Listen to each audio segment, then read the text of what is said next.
So mga kabayan, mga barangay, magandang hapon sa lahat. Update tayo uli. Ito ngayon, inaayos ko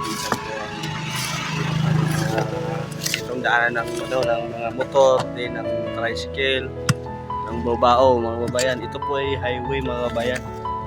Ito po yung tindahan nila mga kabayan. Yun, ito po yung tindahan ng child ko, si Rosilia Bautista.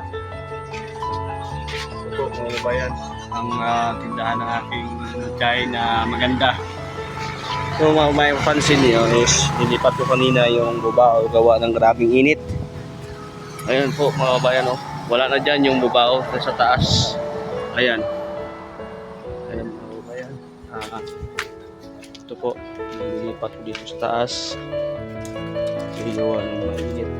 Ayan po mga kabayan.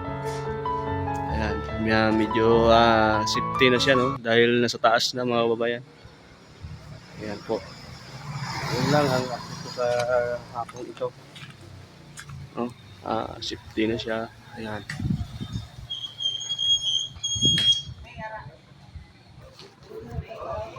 Ayan po. May parcel na dumating mga kabayan.